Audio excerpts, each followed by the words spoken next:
intitulé Comment vivre un mariage stable et épanoui. Amen. Comment vivre un mariage stable et épanoui. Mais nous allons d'abord lire la parole. Je vous propose 2 livres. Nous sommes dans le livre de Genèse, chapitre 2, du 20 au 25e verset. Genèse 2, 20, 25. J'ai lu la parole au nom du Seigneur. Et l'homme donna des noms à tout le bétail, aux oiseaux du ciel et à tous les animaux des champs. Mais pour l'homme, il ne trouva point d'aide semblable à lui. Alors l'Éternel Dieu fit tomber un profond sommeil sur l'homme qui s'endormit. Il prit une de ses côtes et referma la chair à sa place. L'Éternel Dieu forma une femme de la côte qu'il avait prise de l'homme et il l'amena vers l'homme. Et l'homme dit, voici cette fois celle qui est os de mes os et chair de ma chair. On l'appellera femme parce qu'elle a été prise de l'homme. C'est pourquoi l'homme quittera son père et sa mère et s'attachera à sa femme et deviendront une seule chair. Amen. Amen. Amen. Deuxième livre, nous sommes dans Éphésiens. Alors maintenant dans le Nouveau Testament, Éphésiens chapitre 5, du 22 au 23e verset. Éphésiens 5, je commence au verset 22e. Femmes, soyez soumises à vos maris comme au Seigneur, car le mari est le chef de la femme, comme Christ est le chef de l'Église, qui est son corps, et dont il est le sauveur.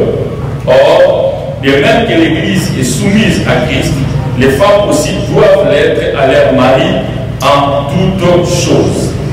Verset 25e, Marie, aimez vos femmes, comme Christ a aimé l'Église, et s'est livré lui-même pour elle, afin de la sanctifier par la parole, après l'avoir purifiée par le baptême d'eau, afin de faire paraître devant lui cette Église glorieuse, sans tache, ni ride, ni rien de semblable, mais sainte et irrépréhensible. C'est ainsi que le mari doit aimer leur femme comme leur propre corps. Celui qui aime sa femme s'aime lui-même, car jamais personne n'a aimé sa propre chair, mais il la nourrit et en prend soin, comme Christ le fait pour l'Église, parce que nous sommes membres de son corps. C'est pourquoi l'homme quittera son père et sa mère et s'attachera à sa femme et les deux deviendront une seule chair. Ce mystère est grand. J'ai dit cela par rapport à Christ et à l'Église. Verset 33e, le dernier verset. Du reste, que chacun de vous aime sa femme comme lui-même et que la femme respecte son mari. Parole du Seigneur. Est-ce qu'on peut acclamer pour la parole? Alors, bien aimé, notre thème, c'est comment vivre un mariage stable et épanoui. Donc, je me sens très mal à l'aise quand je parle et je suis assis, j'ai tendance de me lever, mon onction vient souvent quand je me lève. Je vais essayer. Alors, comment vivre un mariage stable et épanoui? Alors, c'est très, très important.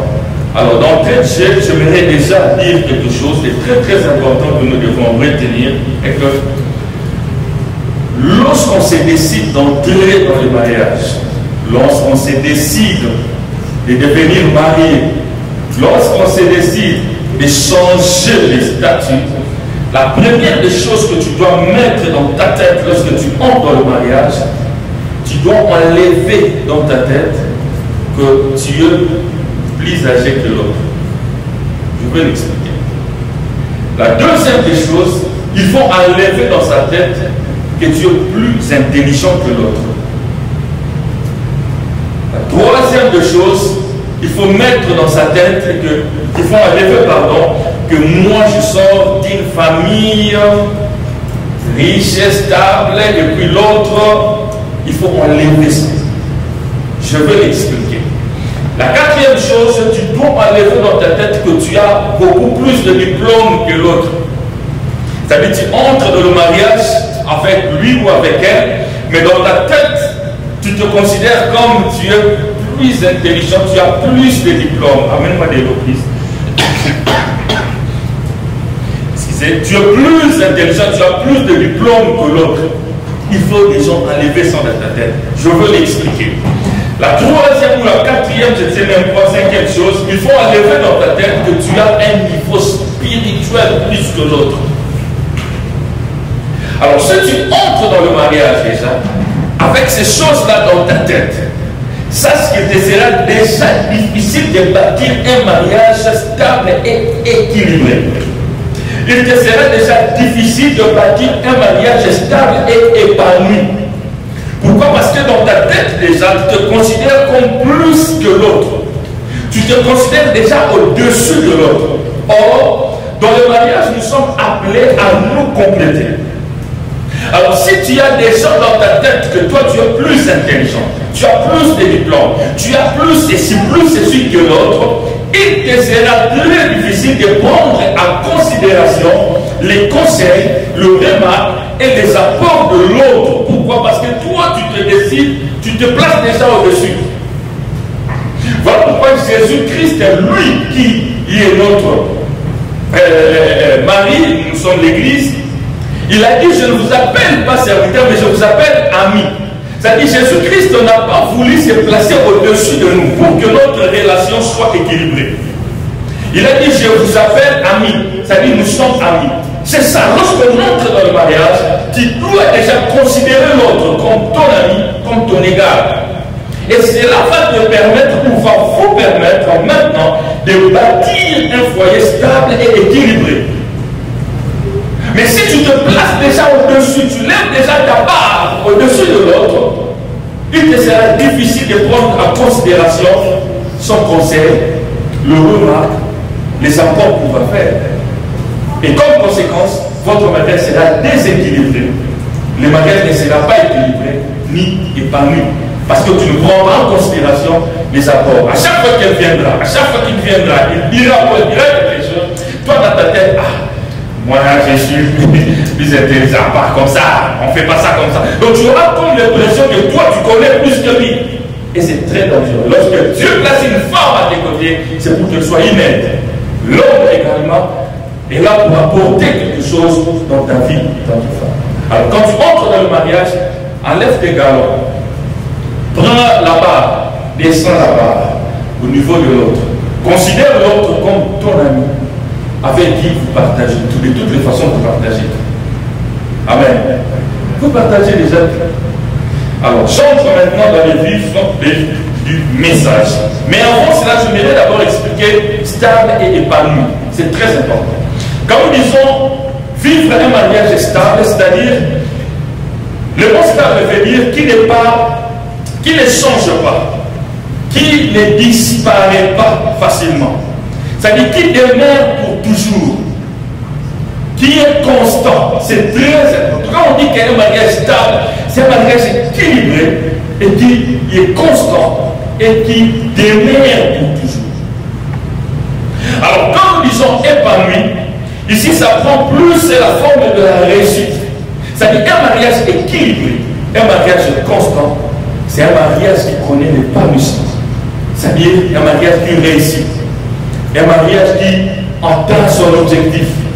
Un mariage qui est une source de bénédiction même pour ceux qui les entourent. Et c'est très important. Parce que la pensée de Dieu est que nous puissions avoir des mariages équilibrés. Un mariage constant, béni, épanoui. Parce que toujours Dieu passe par nous pour qu'à notre tour nous soyons une bénédiction pour les autres. Et surtout quand on a des enfants, nous devons comprendre que les enfants imitent ce que les parents font.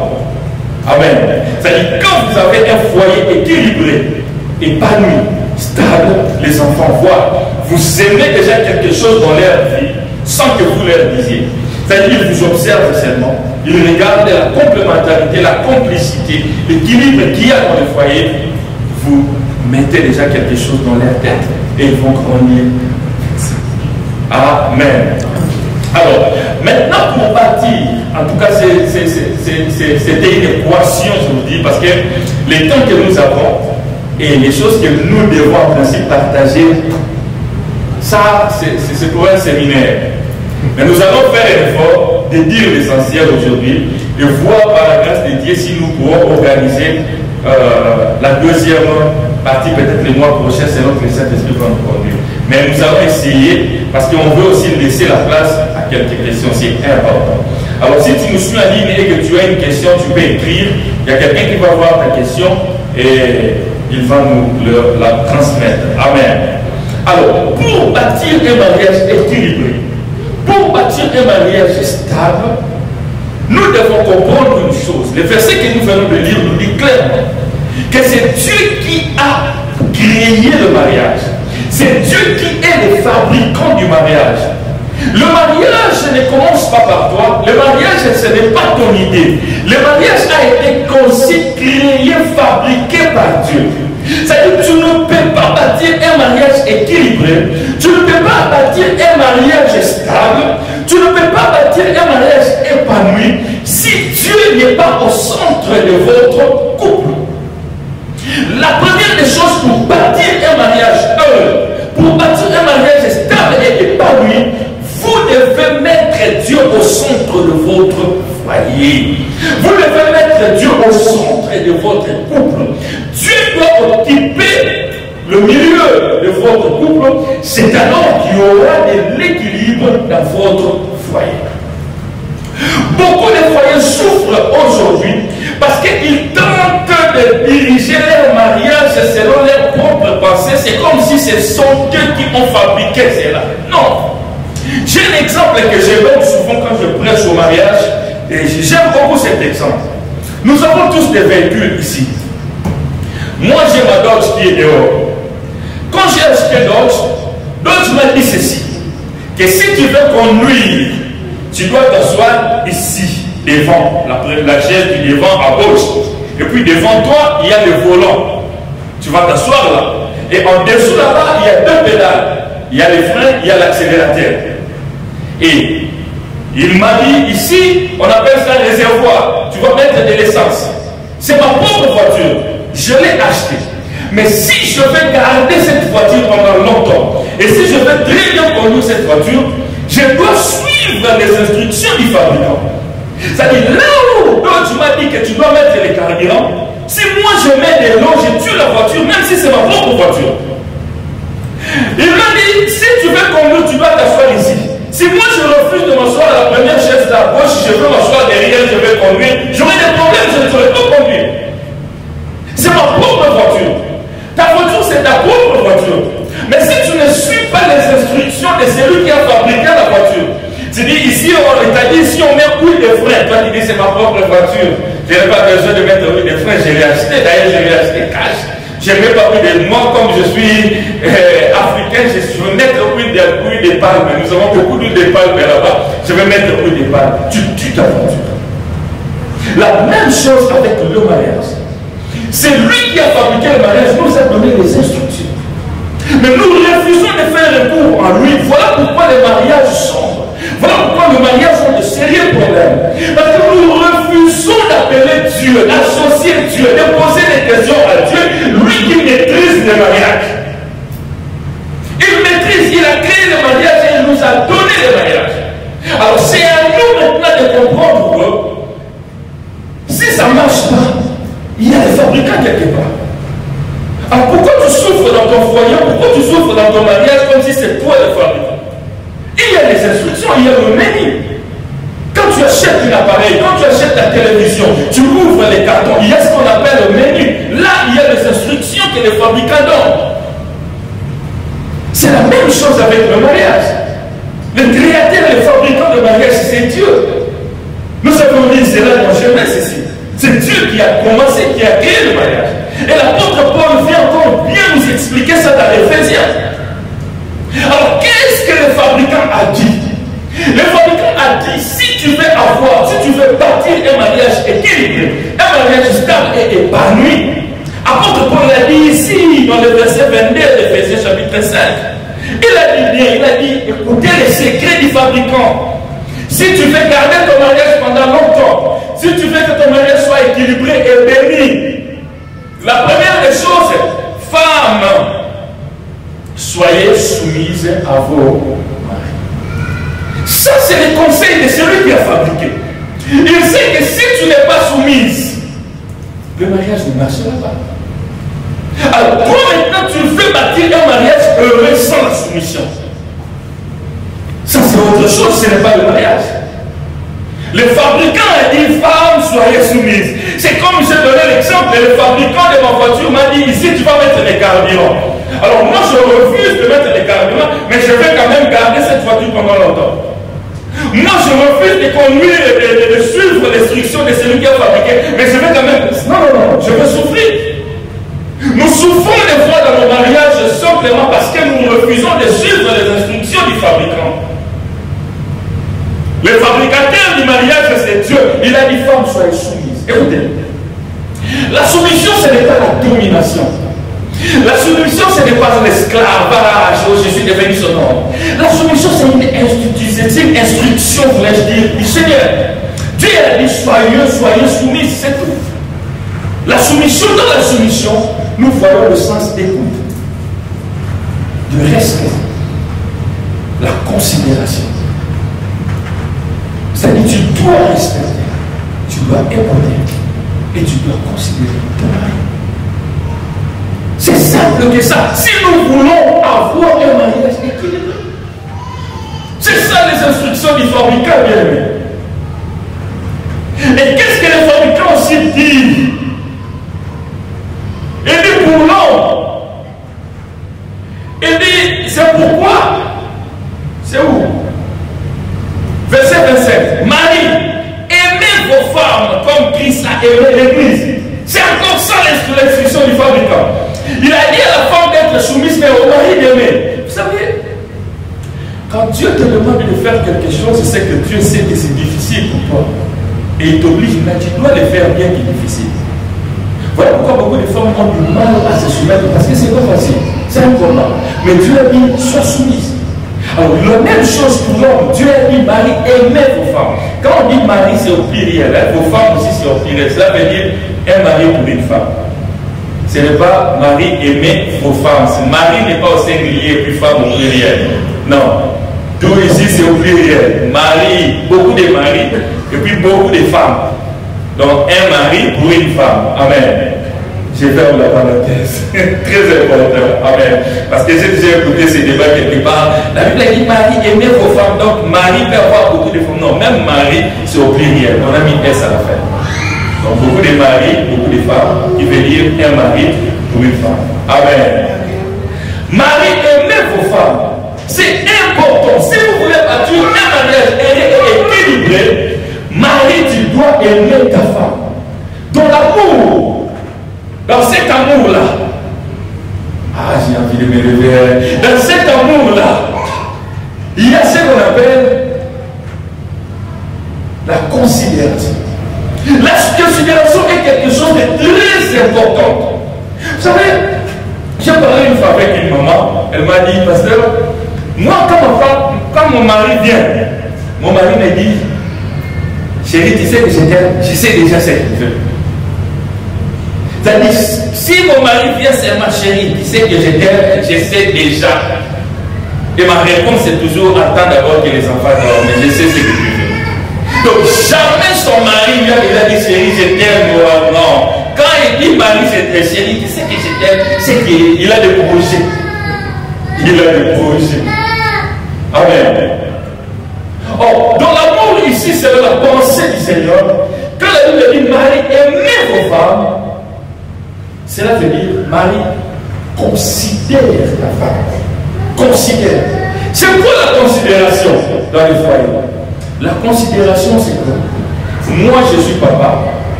J'ai 5 000 $ par exemple. Et je dis à ma femme, chérie, j'ai 5 000 $ ici. Qu'est-ce que tu en penses? On peut faire quelque chose? Et ma femme me dit, ah, j'ai une idée. On peut faire 1, 2, 3, 4. Ah, ok. Ton idée est bonne. C'est mon argent. Moi, j'ai de l'argent. Mais j'ai pris son idée. On a appliqué ça. Et là, si tu fais ça, automatiquement, sans dire les mots je t'aime, ta femme saura qu'elle est aimée. La femme aura son dans sa tête que j'ai entre mes mains un bon mari qui m'aime. Pourquoi? Parce qu'elle s'est sentie considérée. Tu n'auras pas besoin de dire à ta femme, chérie, tu sais que je t'aime. Non. Cette considération seulement va la convaincre. Elle saura que moi je suis aimé parce que je me sens considéré. Dans cet amour, il y a ce qu'on appelle le sens d'écoute. Quand la Bible dit mari aime ta femme, cela veut dire mari écoute ta femme. Le mari qui écoute ta femme, sa femme, convainc sa femme. Chérie, je vais sortir. Ah, je sens que tu pourras sortir. Ah, non, on peut rester à la maison. Non, chérie, on peut rester seul. Ah, je voulais vraiment sortir, mais ok. Je t'écoute, je ne sors pas. Reste-toi à la maison. Tu n'as pas dit je t'aime.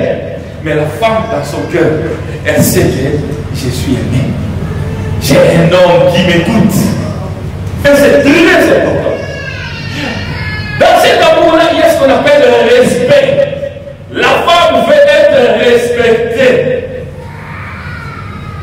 Tu aimes son mari, tu reviens du boulot, tu as faim par exemple.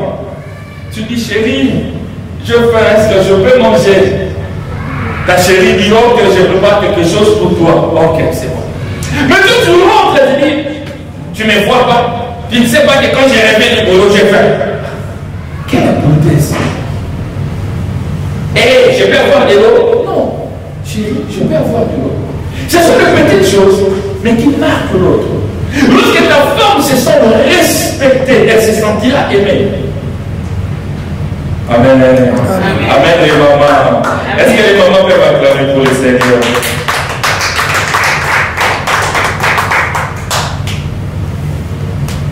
Amen. C'est-à-dire lorsque ta femme, excusez-moi, lorsque la femme se sent respectée, elle se sentira aimée. Un papa, sa femme décore la maison. Elle décore. En fait, c'était un débat entre papa et maman. Maman a dit, moi je vais décorer. Papa a dit, non, moi je vais décorer. Ah, finalement, maman a gagné. Maman a décoré la maison. Alors, les visiteurs sont venus quelques jours après. Les visiteurs arrivent. Vous savez, il y a de ces visiteurs-là qui parlent. Hein? Donc, tous ceux qui passent dans leur tête, ils parlent aussi.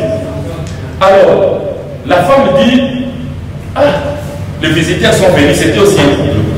Ils sont venus. Maintenant, la femme a dit au propriétaire de la maison, ah, vos décorations là, j'ai aimé, mais le rideau là, directement le papa, mais c'est elle. Moi, je l'avais dit, moi, j'ai dit, elle a dit, regardez. Moi, je savais qu'elle a mal décoré la maison. Du coup, la femme s'est sentie frustrée. Et une fois pareille, elle ne se sentira pas aimée. Amen. Le respect convainc la femme qu'elle est aimée.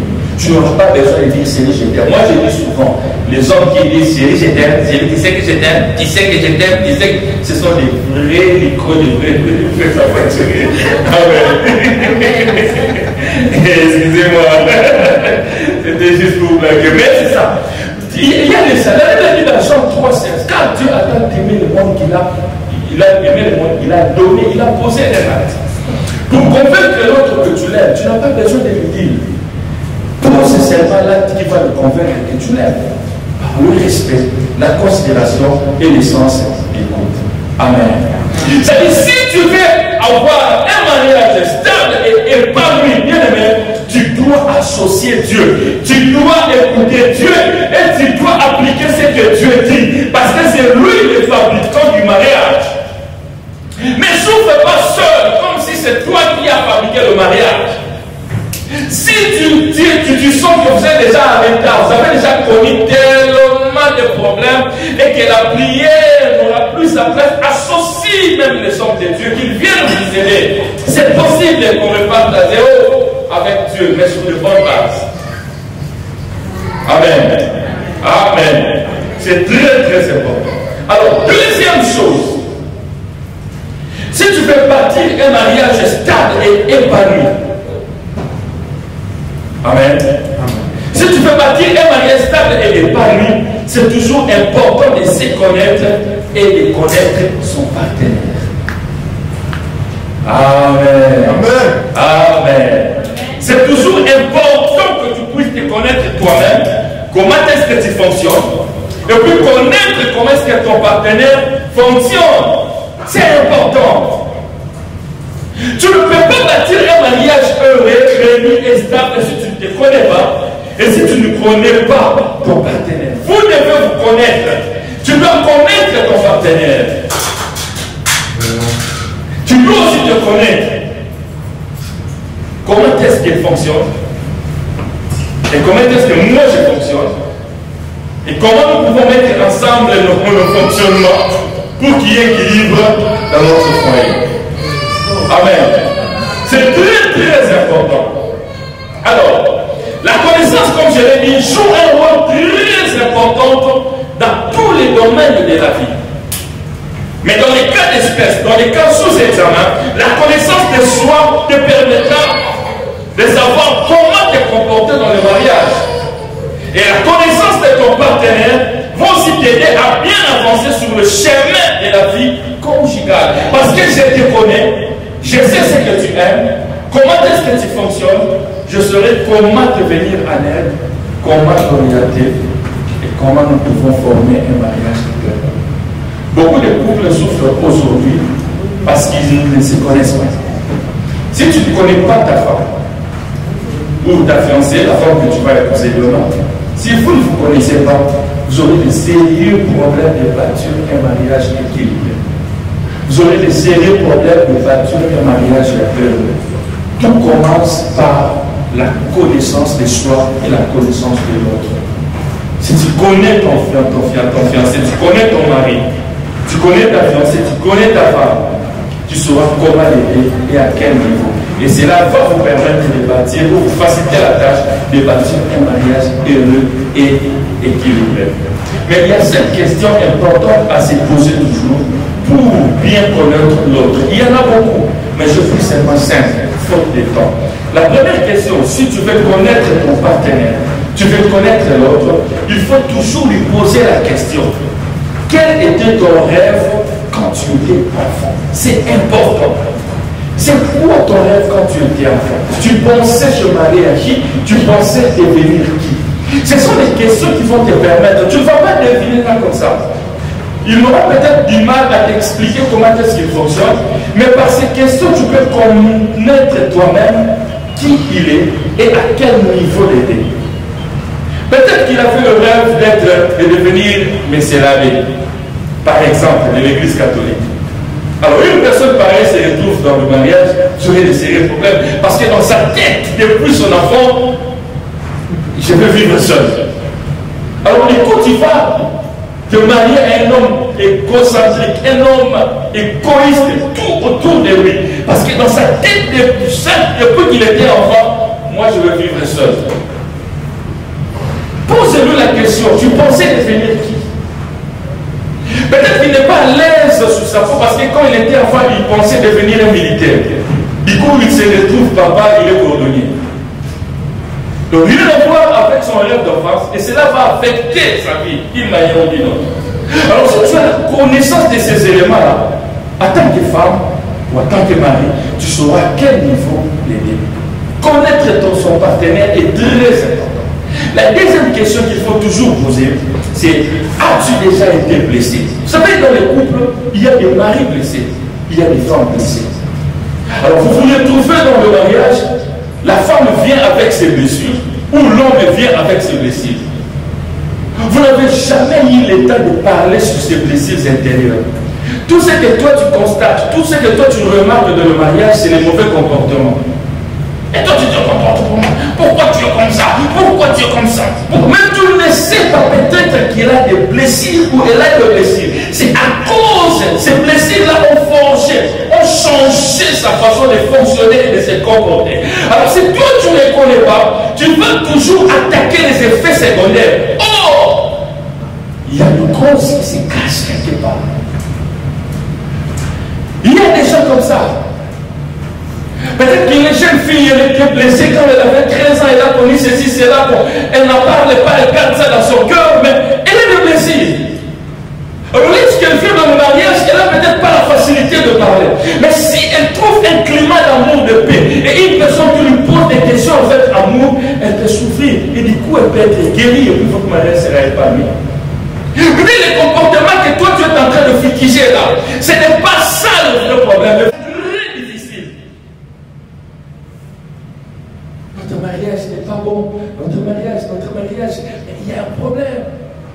il est temps de parler avec ton conjoint, avec ta conjointe. Peut-être qu'il a une mauvaise excuse. Amen. C'est très important de toujours poser cette question-là à l'autre. Dans le mariage, on est là pour s'entraider, pour se soutenir. Ce n'est pas un ring de boxe. On est là pour se soutenir. C'est important. Afin de traiter les effets secondaires, surtout les effets secondaires qui reviennent toujours.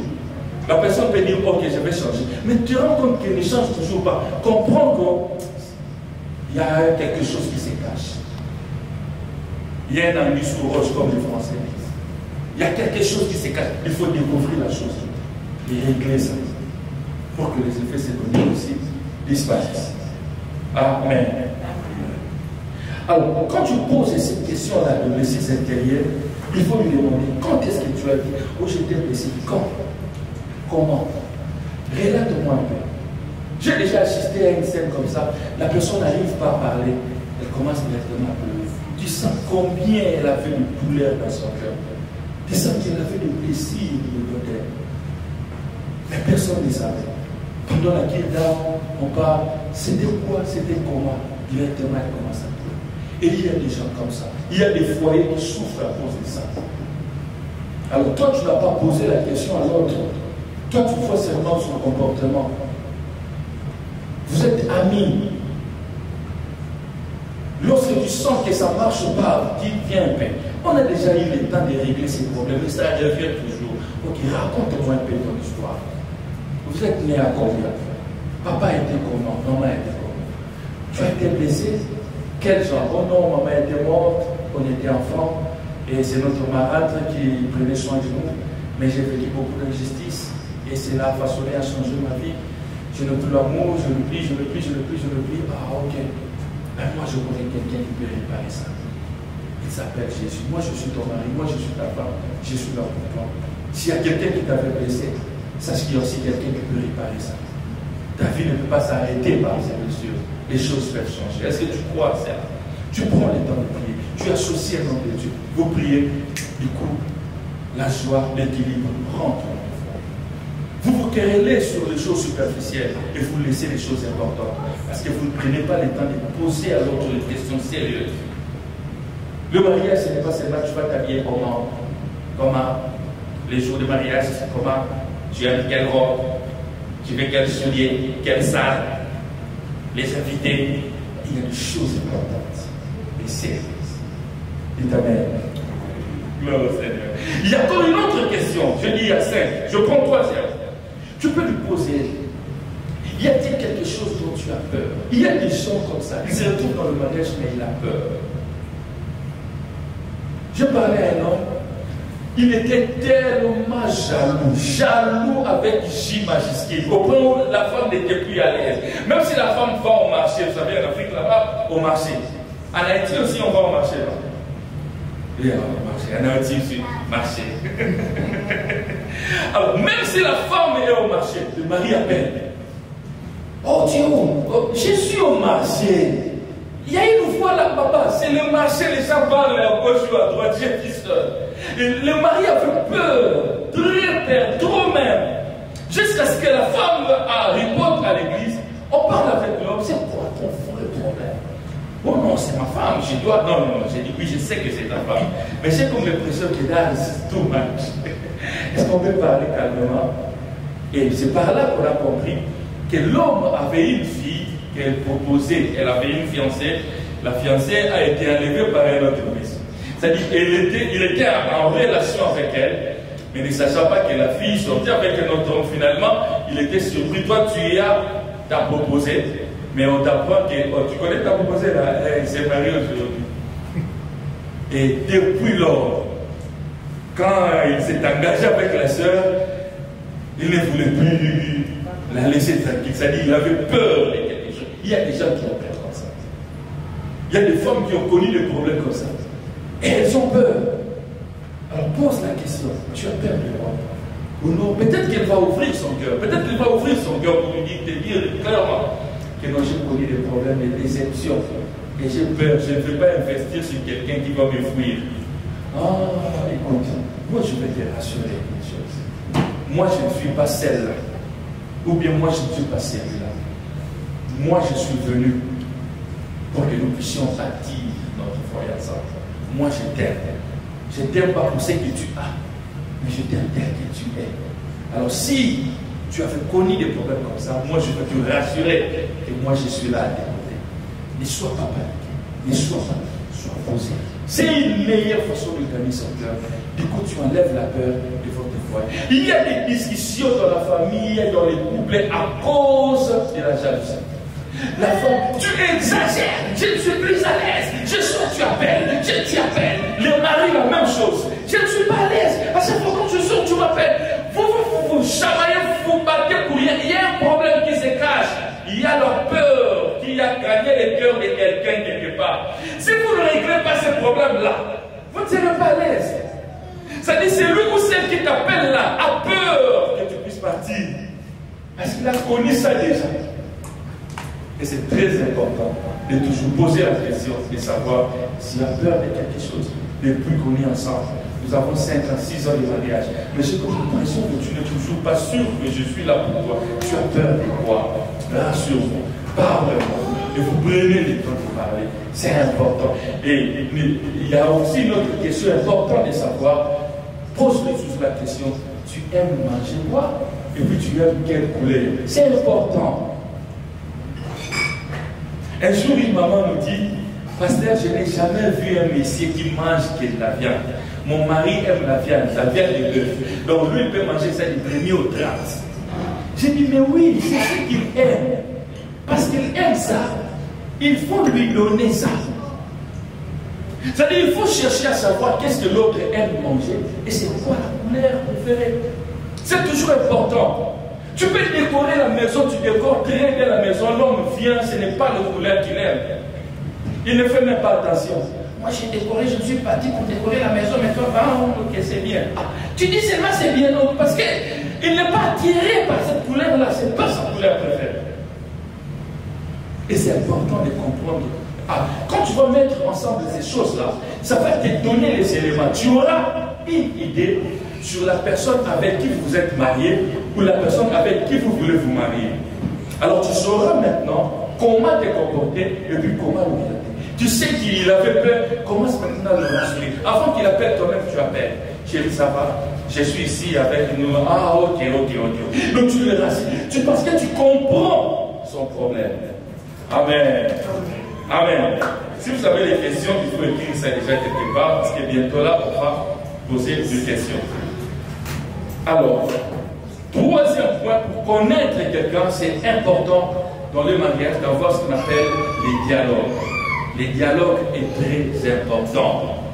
Prendre le temps de parler sur votre mariage, sur le projet.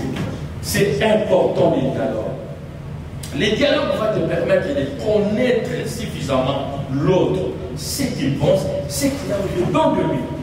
Mais le problème avec beaucoup de couples, ils n'ont pas le temps de dialogue.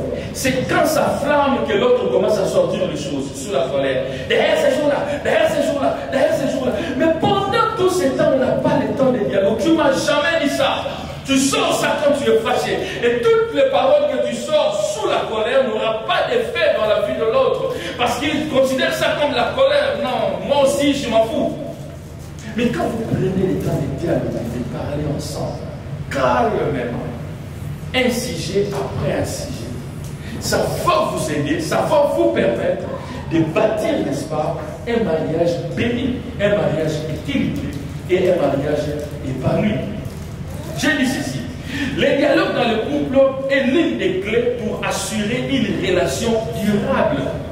C'est-à-dire, le dialogue dans le couple va vous aider à bâtir un mariage durable parce que vous prenez le temps de parler. Cela doit se faire maintenant dans un climat de paix, de respect et de considération. Amen. Est-ce que quelqu'un est béni? Amen, amen. Jusqu'à là, ça va? Vous avez déjà des questions quelque part? J'arrive. Le dialogue dans les foyers est important. Mais cela doit se faire avec paix, avec respect, avec considération. C'est-à-dire, vous prenez le temps de parler entre vous deux, mais avec respect. Chérie, voilà, j'ai ceci, c'est là. Voilà. Parce que l'objectif dans les dialogues, l'objectif du dialogue dans le foyer, ce n'est pas d'accuser l'autre, ce n'est pas de condamner l'autre, mais c'est plutôt pour amener un climat de paix, de joie dans la famille, dans le foyer. C'est ça l'objectif. Parce que l'objectif, c'est d'amener la paix. Excusez-moi, d'amener la paix dans l'ordre du foyer. Tu n'as pas besoin de faire pression sur l'autre. Vous partagez, mais calmement. Vous partagez avec amour, vous partagez avec respect, vous partagez avec considération. Amen. Vous partagez avec considération. Ça dit, chérie, voilà ceci, chérie, voilà cela, et vous partagez calmement. Amen. Est-ce qu'on peut acclamer les Seigneurs? L'objectif ici, ce n'est pas d'avoir raison. L'objectif, ce n'est pas de condamner l'autre. Mais l'objectif, c'est d'amener un climat de paix. Prenez le temps de parler. Le problème avec beaucoup de couples, quand on engage le dialogue, c'est le moment d'accuser l'autre. Et quand tu accuses l'autre, avec pression, quand tu accuses l'autre, il se sent cloué, il cherche aussi à se défendre. Et c'est la colère qui entre, c'est l'incompréhension, et vous vous séparez en quai de poisson. Il n'y a pas de solution. Mais quand vous le faites avec amour, avec des paroles réfléchies, des bonnes paroles, des paroles très douces. Chérie, ces jours-là, tu avais fait une, deux, trois. C'était bien, j'ai apprécié cela. En tout cas, que Dieu te bénisse. Mais sauf que tu n'avais pas bien fait ça. Prochainement, si tu veux faire ça, voilà comment tu peux faire ça. Une, deux, trois. Ah, tu n'avais pas aimé? Oui, je n'avais pas aimé. Vraiment. Tu avais bien préparé. Et vraiment que Dieu te bénisse. Mais sauf qu'il y avait trop de sel. Moi, je pense pas trop de sel. Tu le sais. Ah, ok. Donc, prochainement, si tu prépares, hein, essaie un peu d'équilibrer et tout. Ah, okay. Mais vous mettez le dialogue. Mais toi, vraiment, je ne te comprends pas. Tu sais très bien que moi, j'ai le problème de tension. Mais quand tu prépares, tu mets les sucres. C'est comme si c'était une compétition. Vraiment, est-ce qu'on prépare comme ça? Beaucoup de sucre. Du coup, la personne, c'est ça. Directement, elle va s'énerver. Et le dialogue s'arrête. Vous ne trouvez pas la solution. Il faut savoir parler, utiliser des bons mots dans votre dialogue pour permettre à l'autre de non seulement d'écouter, mais de comprendre et de trouver un terrain d'entente. Est-ce que jusque-là, ça va? Amen. C'est très, très important. Alors, pour ce faire, vous devez être patient dans les dialogues. Dans les dialogues, il faut être patient. Dans les dialogues, il faut avoir un esprit d'écoute et de considération. Dans les dialogues, il faut éviter d'être à la défensive. Dans les dialogues, il ne faut pas s'emporter par la colère. Il ne faut pas être défensif. C'est-à-dire, tous les remarques de l'autre, il faut prendre cela en considération. C'est que toi tu trouves que ce n'est pas mauvais. Si l'autre le trouve mauvais, ça devient mauvais. Amen.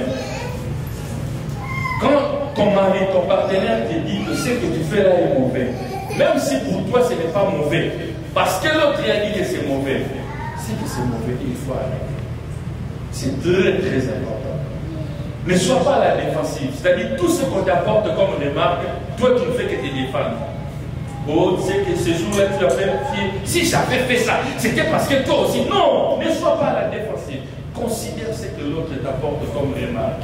C'est ça le but. Parce que vous avez un objectif, le climat de paix. De toutes les façons, si tu as raison dans les couples, qu'est-ce que tu vas faire avec cette raison? Ok, tu as raison. Alors tu vas faire quoi avec? L'objectif, ce n'est pas d'avoir raison. L'objectif, c'est le climat de paix. C'est-à-dire, comprenons-nous, voulais-je dire. Tu dis quoi? Ok, je prends cela au sérieux.